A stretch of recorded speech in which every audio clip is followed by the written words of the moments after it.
The wind howls outside the thick walls of Kaer Morhen, but inside, a profound quiet settles. Join Geralt and Vesemir in the Great Hall as they mend armor by the dying fire. This is a story of shared silence, the comfort of routine, and the difficult yet peaceful acceptance of solitude. A tale of deep friendship in the heart of the longest winter night. The closing of the gates was not a single, sharp collision, but a deep, resonant thud, a sound measured in tons of ancient, snow-crusted iron settling back into their colossal stone frame. It was the final definitive punctuation mark on the season of travel, the summer of coin, and the necessity of contact. The sound traveled briefly through the frozen air, a deep baritone note in the vast, empty chord of the mountains. And then, almost instantly, it died. It was swallowed whole by the thickening cushion of silence that had been building for weeks, ever since the first early snowfall choked the high mountain pass. It was the sound of the outer world deciding, collectively and absolutely, to wait. It had been Lambert, always the last to linger, and the most vehemently eager to depart, who had overseen the securing of the last inner portcullis. His steps, crunching briskly and a little impatiently on the thin, dry crust of snow coating the courtyard, were the final vibrations of human endeavor that would echo within these walls until the inevitable thaw 6 months hence. Geralt, having retreated moments before from the main watchtower, a perch where the cold wind was already tearing fiercely at the aged battlements, hadn't needed to look at his foster brother's retreating form to know it was him. He knew the specific gait of every departing Kaer Morhen resident by heart. Lambert's was defined by its quick, slightly angry, impatient pace, the characteristic, almost defensive hunch of a neck, anticipating a long, uncomfortable ride down into the marginally warmer lowlands, and the ingrained lack of any single backward glance. That sort of sentimentality, after all, was for the bards, not for the pragmatic, long-lived survivors of the wolf school. Lambert had vanished rapidly beyond the immediate rise in the track, leading away from the lower fortress walls, and the muffled sound of his horse's hooves, initially a steady tattoo, quickly dissolved into the chaotic yet oddly soothing soundscape of the gathering blizzard. All that remained of his presence was a ghost memory of sound, brittle, sharp, and fading swiftly. And with that departure, only the deep, abiding quiet of the mountain remained. The snow, heavy, relentless, and persistent, was no longer merely a decorative covering. It felt like an active elemental force. It was pressing down on the exterior world, muffling every distant echo, silencing every potential interruption, and demanding an absolute profound stillness from everything within its reach. The fortress of Kaer Morhen, built of that stubborn, unyielding grey rock that had endured centuries of both natural and man-made assault, felt the tremendous weight of the seasonal pressure, yet it only held firm, serving its purpose. The massive iron chain used to secure the main outer gate hung now in the deep shade, straight and rigid, already developing a thin, fragile sheath of clear ice, an appropriate and silent symbol of the binding, protective silence that had fallen over the valley of Kaer Morhen.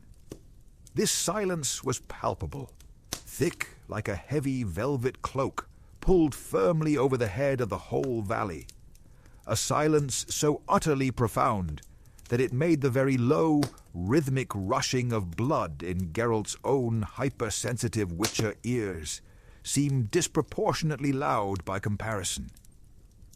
This was the precise, defining moment of complete withdrawal, the deep exhale, when the old fortress ceased to be a mere transit hub, or a seasonal barracks, and became once again what it truly was, an impenetrable, self-sufficient hermitage.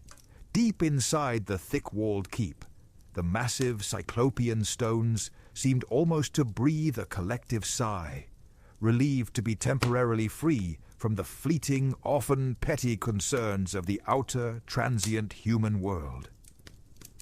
The long winter had truly and irrevocably begun, promising months of uninterrupted, restorative quiet. The cessation of human-made noise left a profound vacuum that the vast, empty space of the mountains instantly rushed to fill. But this was not silence in the conventional sense. It was the absolute quiet of the immediate, of the internal, a silence so rich and dense that, against it, the one persistent elemental sound outside grew into a massive, unforgettable presence, the voice of solitude. It began as a steady, mournful bass note, vibrating against the ancient foundation stones deep beneath the courtyard. It was the uninterrupted, continuous howl of the wind, not the sharp, erratic gusting of a simple storm, but the low, unwavering song of the high mountain current. It was a sound that had been singing the history of Kaer Morhen for centuries, a sound born of rock and cold air, without beginning or end. This sound wasn't menacing. It was merely there, a monotonous, omnipresent texture that wrapped itself around the fortress like the coarsest of wool blankets. It was the sound of the world breathing, a slow geological breath.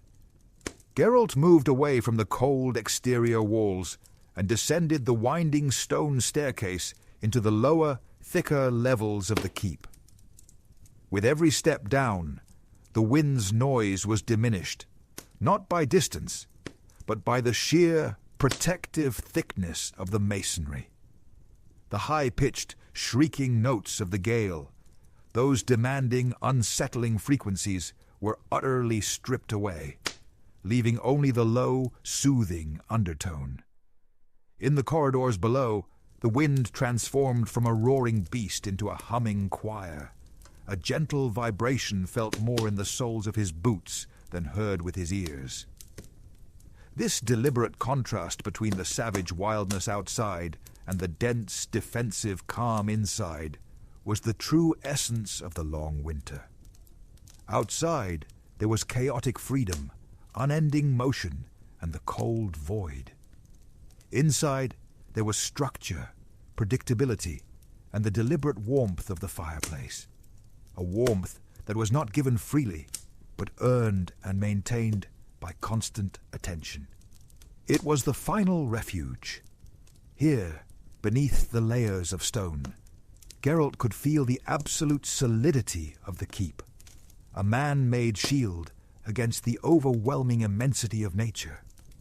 He let the final remnants of the outside world, the lingering chill of the tower and the memory of Lambert's departure, fall away, moving toward the single source of light and life, the great hall and the quiet company awaiting him there. The chill that Geralt carried from the winding staircase was met and vanquished by the immediate dense heat radiating from the great hall's hearth. This was the true, vital heart of Kaer Morhen, the one place that consistently refused the intrusion of the cold. The hall itself was vast, a cavern of grey, merciless stone, but tonight only a small portion of it was animated. The light source was not a network of lamps or torches. It was a single, colossal bonfire roaring within the chimney's mouth. This fire was carefully built, a slow, patient composition of aged oak and fresh, resinous pine, ensuring both longevity and a rich, complex scent. The flames provided the only illumination, a deep, liquid orange that painted a stark, flickering landscape across the far walls. These dancing shadows were the only movement in the room, creating an illusion of life and motion among the stationary weapons racks and the empty rows of training dummies. Seated close to this glorious heat, each occupying a familiar carved wooden chair, were the two remaining residents, Geralt and Vesemir. The air in the immediate vicinity of the hearth was thick and rich with scent. It was an ancient, layered aroma, the clean, cutting scent of freshly split firewood, competing with the deeper, more complex smell of centuries-old stone and soot.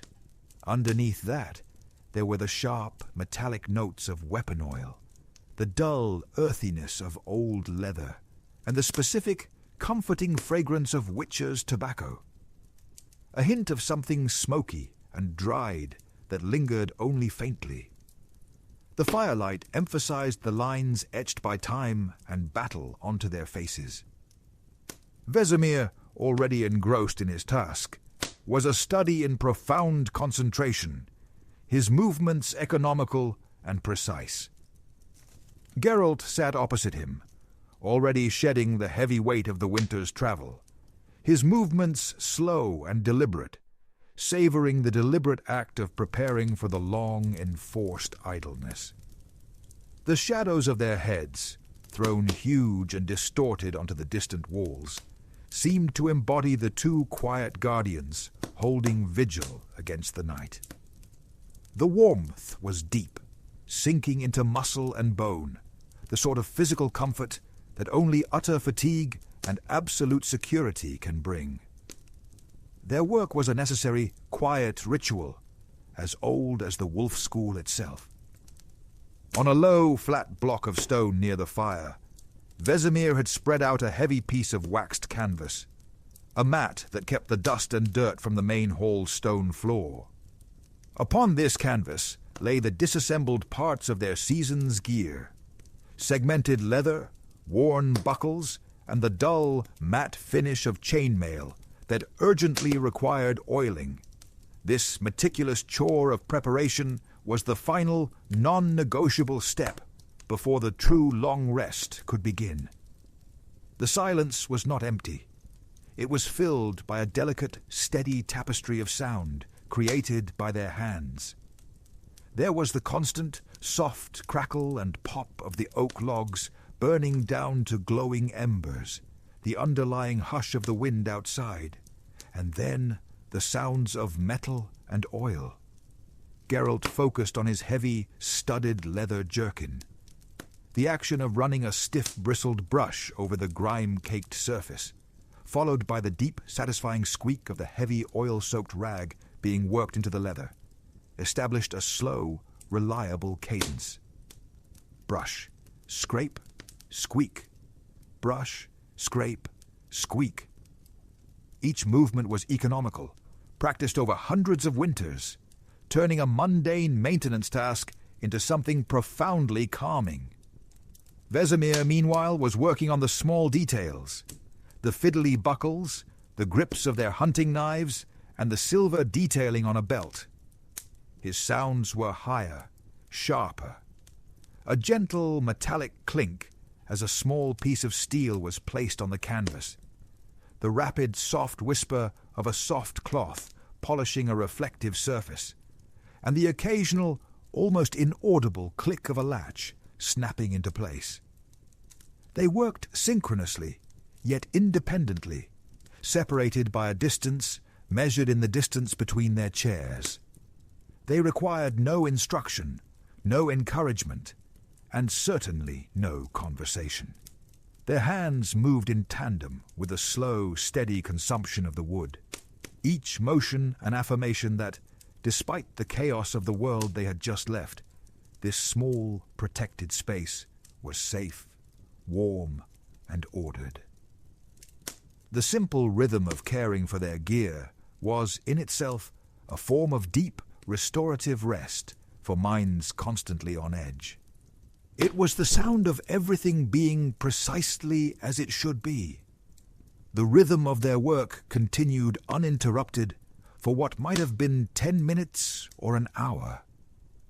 In the deep, constant warmth of the hall, time had dissolved into a secondary concern. The only measure of its passing was the gradual, inevitable decay of the bonfire, its sharp flames softening into a deep, steady red glow.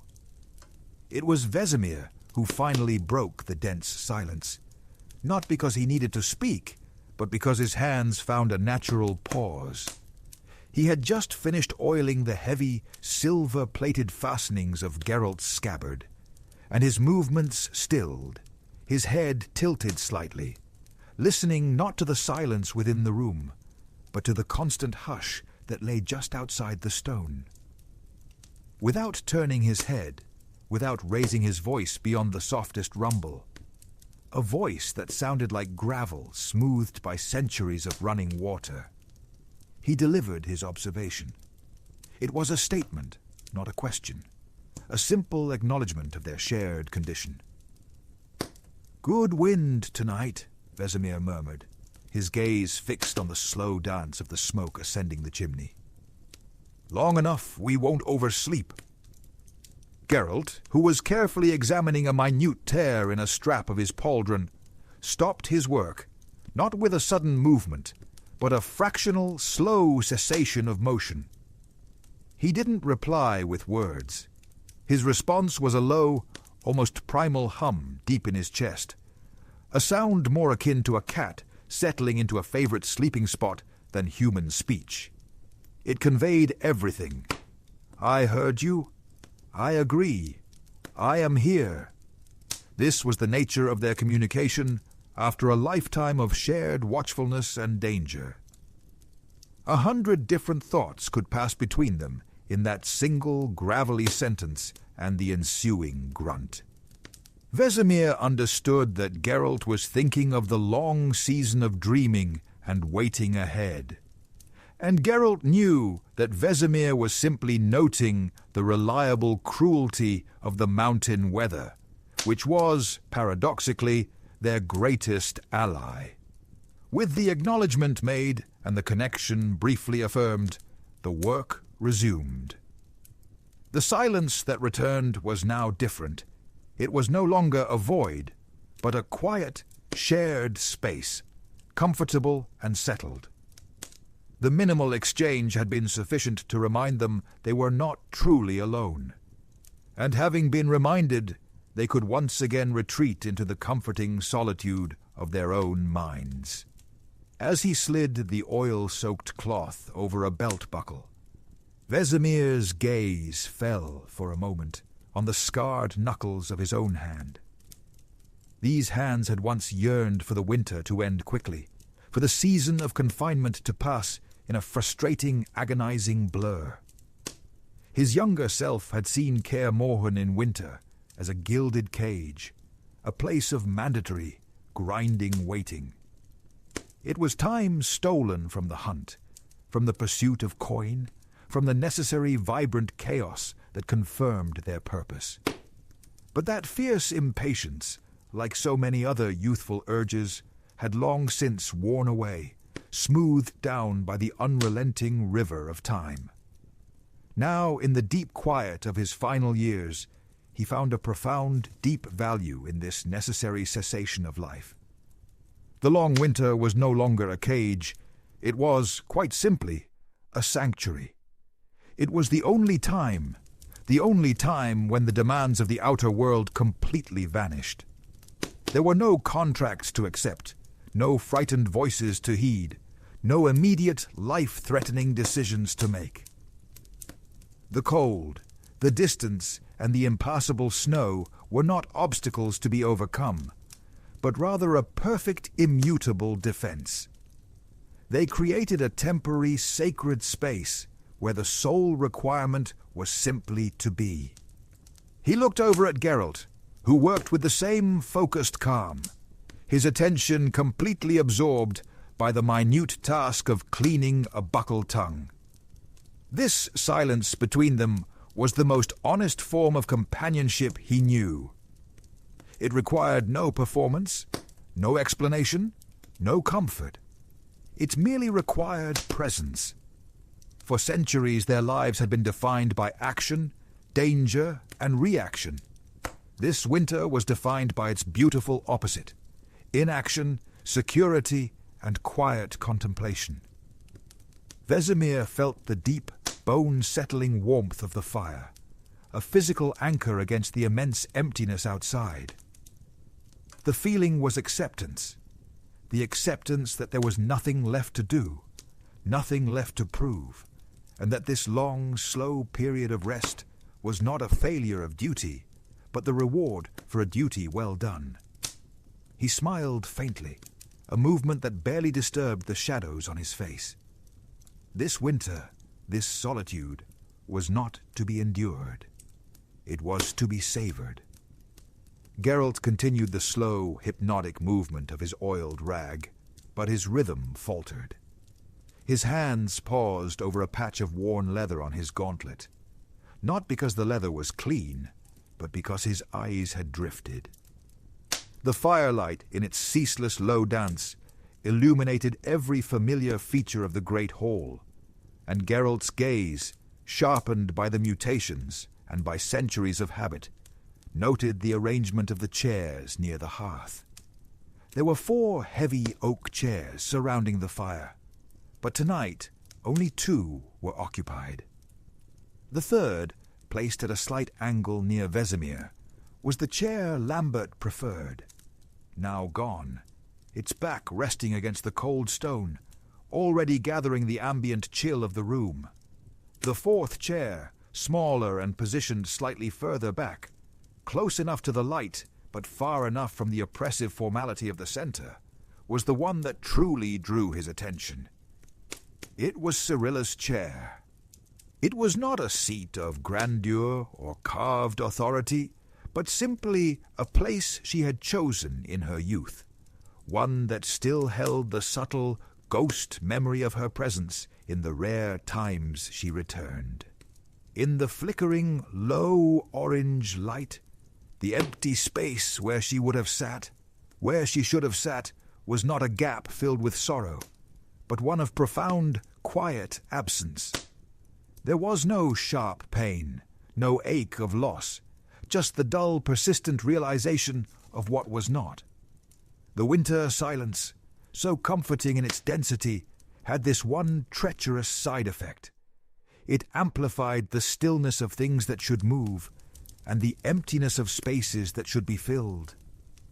It was in this profound quiet that the noise of laughter, the sharp, challenging wit, and the light, restless energy of a young woman's spirit seemed most keenly felt. Geralt breathed in slowly, smelling the strong, clean scent of the pine logs, letting the cold air from his lungs settle and be instantly warmed by the fire. He did not move, did not twitch, did not even turn his head. He simply noted the emptiness, acknowledged the memory, and with the immense discipline born of years, allowed the stillness to remain stillness, letting the ghost of the moment drift away, unacknowledged and undisturbed. He resumed the work, the slow, satisfying squeak of the oil-soaked cloth returning the focus to the immediate, tangible present. The chair remained empty, and the silence held steady. Geralt's thoughts, having briefly touched the absence of Ciri and the others, quickly recoiled, not in pain, but in self-preservation. Instead of dwelling on what was missing, his mind performed a practiced pivot, contrasting the current peace with the world he had just escaped. A brief series of sharp, uncomfortable memories flashed behind his closed eyelids, fueled by the sheer stillness of the room. He saw the summer's dust, the grit on the roads, the dry, hacking cough of a beggar in Oxenfurt, the blindingly bright sun reflecting off a puddle of market blood. He recalled the noise, the incessant, high-pitched ringing of a city bell tower, the drunken, aggressive roar of a tavern brawl, and the pathetic, whining pleading of a merchant begging for a monster to be killed. The outer world was, fundamentally, a place of ceaseless demands. Every road led to a frantic voice needing help. Every village gate opened to the smell of fresh fear, and every conversation carried the heavy weight of expected action. The world constantly leaned on him, pressed on his back, expecting him to be the strong, silent anchor in their fragile existence. But here, now, in the silence of Kaer Morhen, that crushing pressure was entirely absent. The snow and the iron gates had severed the contractual ties. There was no demand. There was no expectation. The simple, massive relief of this state was not merely resting. It was a profound existential quietus. He imagined the chaos settling, the petty squabbles over land, the political machinations of arrogant kings, the fear-driven hysteria of witch hunts. All of it was now miles and months away, muffled by meters of packed snow. The winter was not an inconvenience. It was a vast geological filtration system, protecting him from the draining, trivial, and often cruel demands of human civilization. Geralt opened his eyes and looked across the hearth at Vesemir, whose aged face was bathed in the steady, non-judgmental light of the fire. The work was slow, the companionship quiet, and the temperature perfect. This was not the absence of life, but the absence of noise. It was a quiet confirmation that for a blessed, long season he was required to be nothing more than himself, alone with his oldest friend, bound only by the calming rhythms of the flame and the storm. Geralt pushed the leatherwork aside and reached for the final, most crucial piece of maintenance, the silver swords. These were not merely tools, but extensions of their existence, and their care demanded a different kind of focus, a heightened, almost reverential concentration. He unsheathed the first blade, and the polished silver, reflecting the deep orange firelight, instantly banished the shadows near the hearth, throwing a clean, cold sheen onto the canvas. As he began to apply the specialized, fine-grained polishing paste, a sharp, distinctive scent rose instantly in the warm air. It was a potent, metallic chemical aroma, specific to the mixture used only on silver blades designed to cut through curses and spectral flesh. This smell was unlike the dry scent of iron or the earthiness of leather. It was clean, acrid, and intrinsically linked to the essence of their profession. The scent was a precise trigger.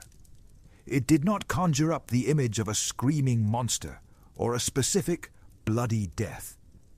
Instead, it brought forth the quiet, focused moments before the action. He remembered the chill, pre-dawn air, standing shoulder to shoulder with Vesemir, both men silently applying this very same paste under a weak, hidden moon, before descending into a fog-choked bog or a crypt. It was the smell of shared preparation. The silver sword was, at its heart, the object of their collective legacy. Every smear of paste, every stroke of the cloth, was an acknowledgement of the trial of the grasses, of the sacrifices made, and of the countless, long-forgotten threats they had faced down as a unit. This ritual was not about polishing metal. It was about preserving a story. The blade itself, with its faint etchings and minuscule scars, felt heavy with the accumulated weight of their shared history. Geralt focused intently on the work, his thumb tracing the gentle curve of the blade's fuller, feeling the flawless balance in his grip. The work was simple, but the commitment was absolute, ensuring that when the spring came, and the world inevitably began to howl for their attention once more, this instrument of preservation would be ready. The clean, sharp scent of the paste filled the hall, a comforting reminder that their purpose, though solitary, was ancient and true. As the metallic chemical scent of the silver polish deepened, Geralt's focus sharpened, drawing him deeper into the memory triggered by the familiar smell. It was not a specific monster that appeared in his mind's eye, but a composite image of countless similar nights years ago. Nights spent alongside Vesemir. The two of them a younger, faster, yet somehow even quieter pair than they were now. He remembered one night particularly well. A long, difficult hunt for a particularly vicious basilisk high in the mountains. They had returned to a hastily built temporary camp long after midnight, both men wounded, exhausted, and coated in drying muck and blood. The night air was freezing, and the meager fire they managed to ignite offered more smoke than heat. They had worked then, as now, in absolute silence. There were no shouts of triumph, no detailed recitations of the strategy, and no comforting words. Vesemir had simply passed Geralt a flask of harsh spirits, and Geralt had accepted it with a nod, a movement that communicated everything. You did well. I am injured, but alive. The contract is done. The profound core of their friendship lay in these moments of silent solidarity. They had seen each other at their worst, in moments of extreme pain, crippling doubt, and exhausted failure. Words, Geralt knew, could betray, exaggerate, or simplify the truth. But the act of Vesemir simply handing him that flask, the quiet knowledge that Vesemir was maintaining the watch while Geralt dressed his wound, the shared weight of the basilisk's heavy head lying half-submerged in the snow nearby. That was the real language of their bond. It was a contract sealed not by ink and parchment, but by shared effort and mutual survival. They were two anchors in a storm-tossed world, required to operate without the luxury of emotion or explicit comfort. In those early years, and even now, the knowledge that the man across the fire was not just capable, but understood the precise, necessary loneliness of the wolf was enough. Geralt finished the last pass on the sword's blade. It gleamed, pristine and deadly. He did not need Vesemir to speak of the past.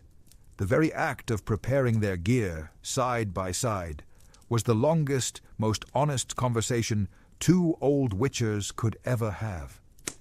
He placed the polished silver gently on the cloth, and the work, for that moment, was completed. Having completed the meticulous care of his swords, Geralt turned his attention to a small, recently cleaned leather pouch used for holding various monster parts and reagents.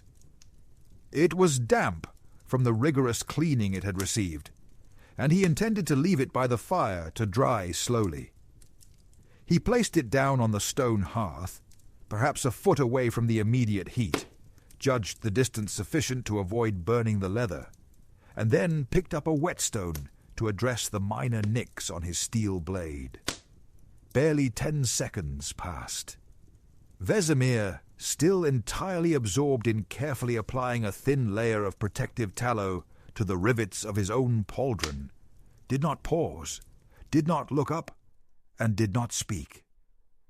His focus remained laser-sharp on the metal beneath his thumb. Yet without conscious thought, as if performing a function as automatic as breathing, his left boot lifted minimally. The scarred leather toe nudged the damp pouch and gave it a soft, gentle push. The pouch slid noiselessly over the smooth stone, coming to rest precisely 6 inches closer to the embers. The perfect distance required for a slow, even and safe dry. It was a minimal, almost imperceptible adjustment, yet it communicated everything about their shared existence. Geralt's own hand stilled, the coarse scrape of the whetstone against the steel ceasing for a fraction of a second. He watched the pouch settle into its new, ideal position. It was not a correction, nor a command. It was the law of rhythm in effect. Vesemir knew, without looking, that the object needed to be closer, and he acted on that knowledge with the efficiency of a man who had shared the same small space, the same finite resources, and the same necessary habits with the same person for over a century. It was the profound beauty of true cohabitation, the knowledge that the other person was not a competing consciousness, but a perfectly calibrated extension of oneself. They were two systems operating in perfect, low-humming synchronization. Geralt offered no thank you, and Vesemir offered no acknowledgement. It was simply the environment, the great hall, the warmth, the gear being maintained by the two silent, experienced stewards. Geralt returned to the scraping sound of the whetstone, the rhythm restored, the moment of perfect unspoken understanding, having passed as quietly as the shadow of a cloud. The barely perceptible shift of the leather pouch was a tiny, domestic gesture. Yet for Geralt, it resonated with the profound understanding that underpinned their centuries of coexistence. He thought about the nature of language in the outside world, a realm where every phrase was either a means of persuasion, a mask of vulnerability, or a deliberate lie. The trail was paved with words, false confessions extracted from the innocent, the deceptive promises of coin by the wealthy, the hurried, dishonest assurances of safety from the terrified. The human world was drowning in the static of speech, a constant low roar of insincerity. Words, Geralt had long concluded, were fragile, unreliable vessels, designed more often to conceal truth than to convey it. But here, in the winter fortress, silence was the absolute bedrock of their relationship. The absence of speech was not a lack of communication, but its highest form. It was an acknowledgement that there was nothing left to explain, nothing left to prove, and nothing that needed to be dressed up in pleasantries. Silence was honesty. It was the raw, unadorned truth of two men, side by side, entirely defenseless against each other. They could sit with their backs to one another, separated only by the low heat of the fire, utterly absorbed in their own private thoughts, and the knowledge of the other's presence was enough. There was no need for the heavy, cumbersome weight of conversation to prove loyalty. Geralt focused on the rhythmic shh of the whetstone against the steel. The sound was clean, predictable, and without malice. It was the sound of a necessary task being performed efficiently. This quiet, reliable presence was the ultimate act of trust. The understanding that Vesemir was still there, performing his duty, respecting the shared solitude, and requiring nothing, absolutely nothing in return.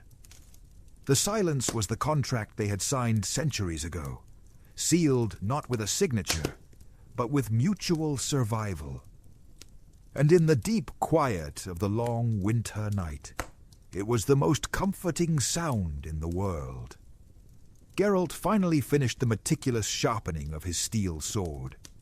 With a final, satisfied nod, he sheathed both blades and placed the scabbards on the rack, ready for the long suspension. The work was done.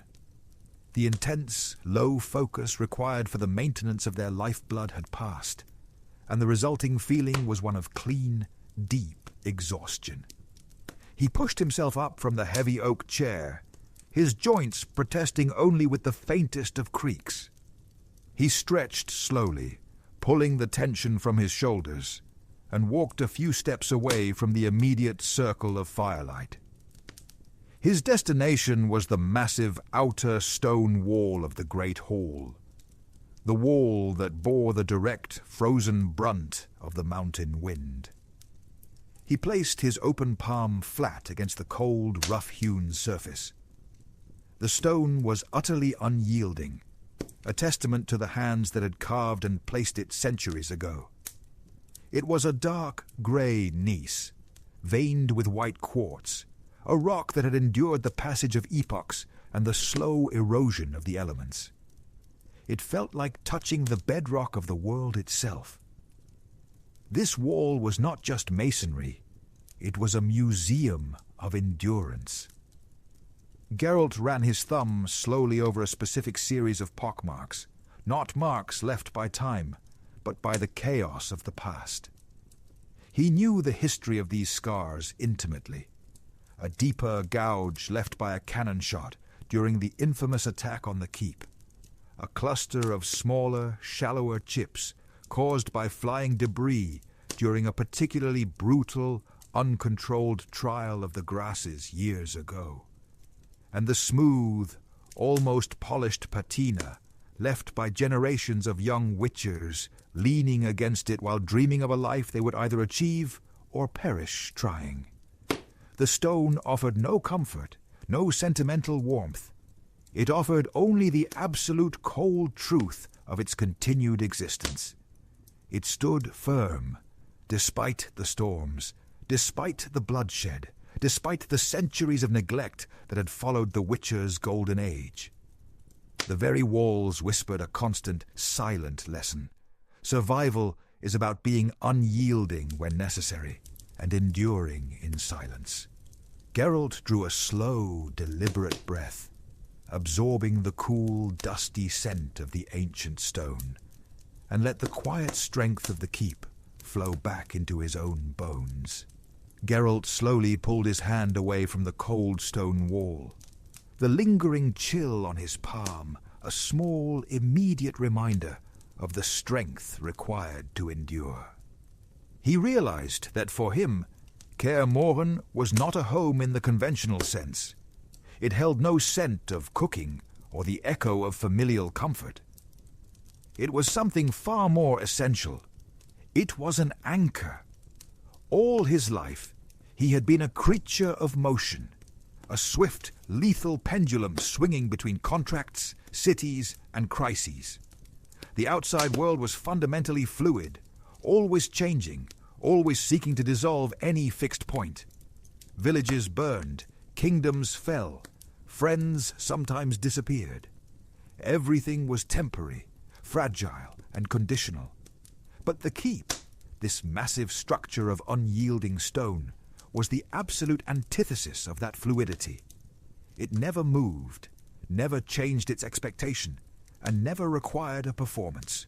It simply was.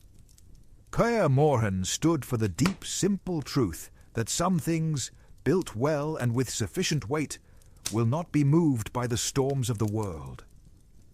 In his deepest subconscious, Geralt knew that no matter how far he rode, no matter how many people he saved or failed to save, and no matter how often he was driven away by fear or prejudice, the pass would eventually lead him back here. The massive, immovable presence of the fortress was his single point of emotional equilibrium. He didn't need the walls to be warm or welcoming. He needed them to be present. He needed the quiet, cold confirmation that the foundation of his existence, the place where he was made, trained, and belonged, remained intact.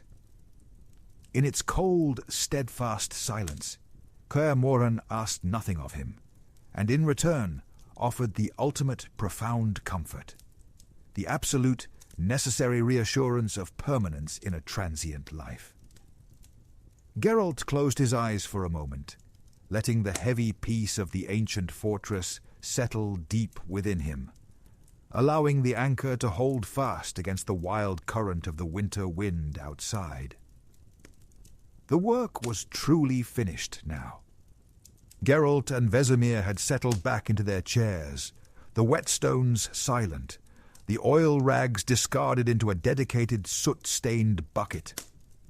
The great hall was once again dominated by the deep quiet, interrupted only by the enormous fire that was finally settling. The sharp, towering flames of the earlier ritual were gone, replaced by a massive deep bed of glowing orange-red embers. Geralt watched a small, forgotten log near the center of the pile. It was not engulfed in fire, but simply resting on the hot ash. As he watched, the outer surface of the wood, which had held its shape for hours, began a slow, inevitable process of transformation. First, a thin, faint line of red appeared. Then it spread, turning the dark wood into a web of glowing, incandescent lines. Finally, with a soft, settling siffle, the log surrendered, collapsing inwards into a puff of brilliant, fine ash and a sudden rush of heat. This slow, controlled decay was an unspoken metaphor for the long, unnatural lives of the Witchers. Their existence was not a quick, violent flare like the fire of a peasant's short life. It was a deep, slow burn. They were built to endure, to resist the quick ravages of disease and time, to survive long past the point where memory becomes history. Their lives were defined by a measured, patient consumption of the years. They watched the fire not as a source of warmth alone, but as a meditation on this fact.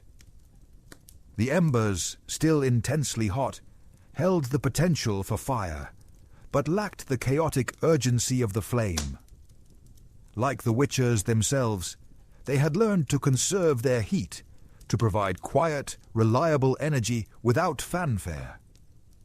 The fire would continue to burn, slowly, steadily, for hours, sustaining their warmth through the longest part of the night. It was a comforting thought. They were embers now, not flames, and the slow burn was the only rhythm that truly mattered.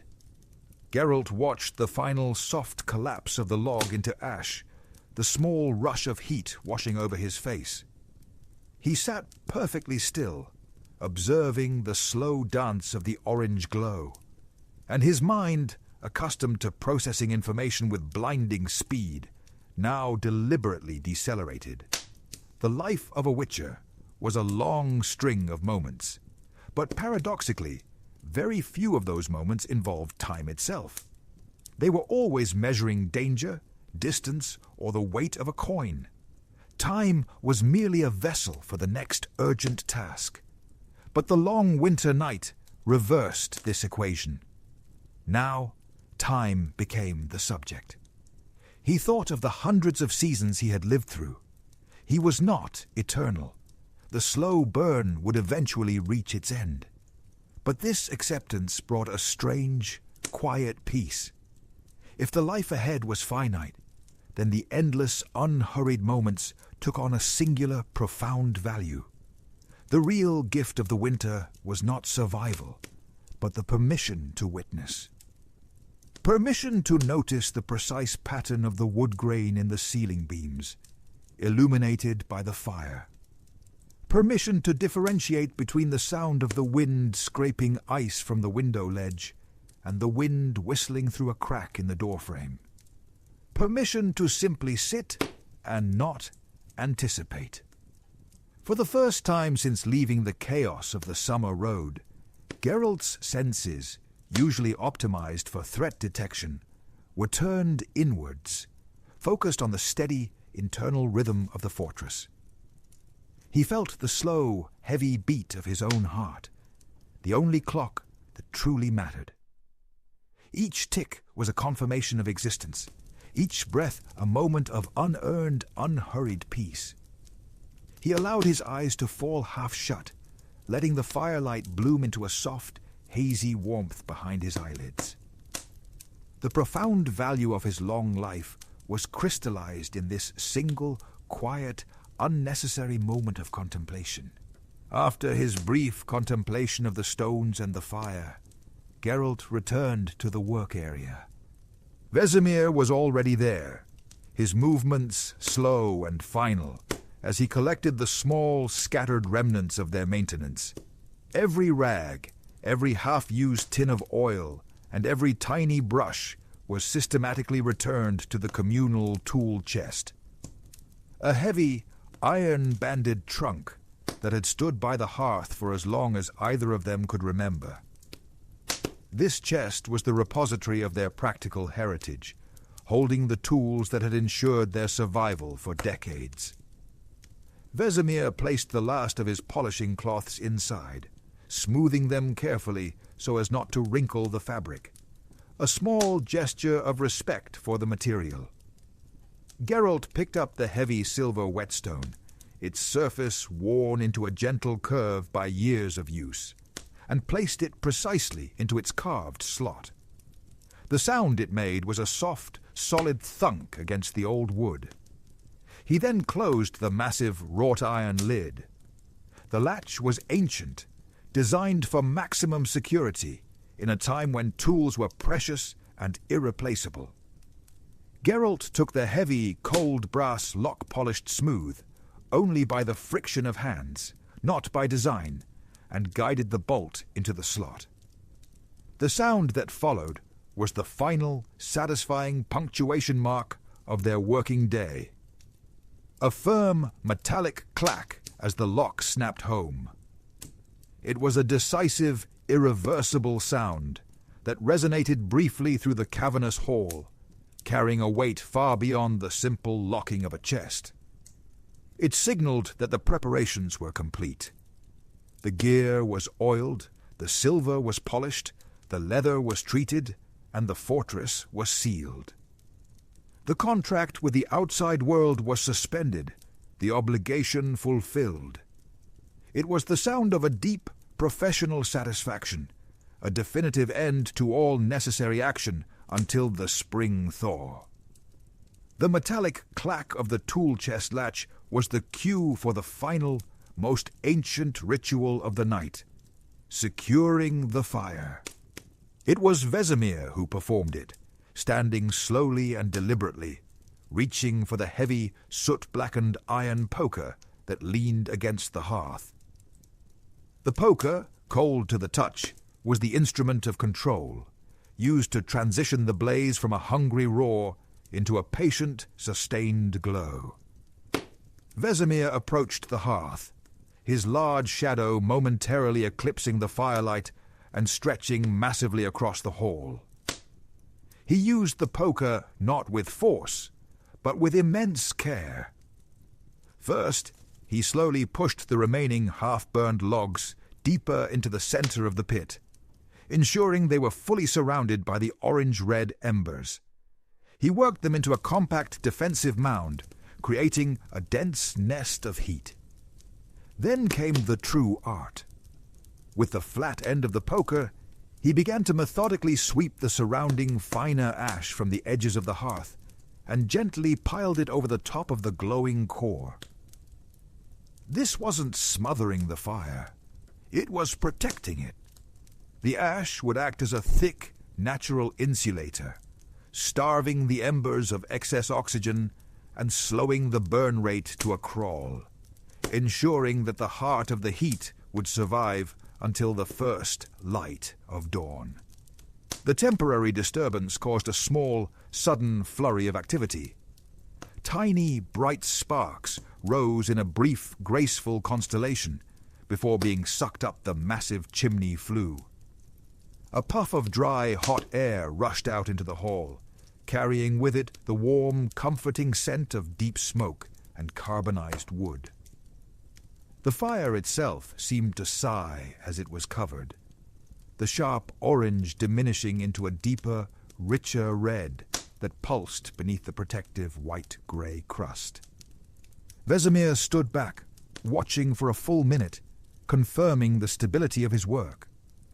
The hall, now lit only by this low, muffled glow and the constant high shimmer of the stars just beyond the high, narrow windows, felt vast and still. The shadows, previously dancing, now lay heavy and motionless, claiming most of the space. It was a safe darkness, a waiting darkness. The fortress was sealed, the work completed, and the last source of heat was guarded. The night had been successfully contained. Vesemir placed the poker back against the stone, the final soft clink fading into the absolute enveloping silence. They were ready for the longest part of the night. With the fire muffled and guarded, and their tasks complete, Geralt and Vesemir exchanged the briefest of nods, the final acknowledgement required for the night. Vesemir, always the first to rise, walked to the far end of the great hall, where a heavy, unadorned woolen blanket lay folded over an old bench. He did not use it for warmth in the hall, but to wrap around his shoulders for the unavoidable journey ahead. The transition was always a shock, stepping away from the dense, saturated heat of the hearth and into the main body of the keep. It was a rapid descent into the true, biting mountain cold that permeated the ancient stone.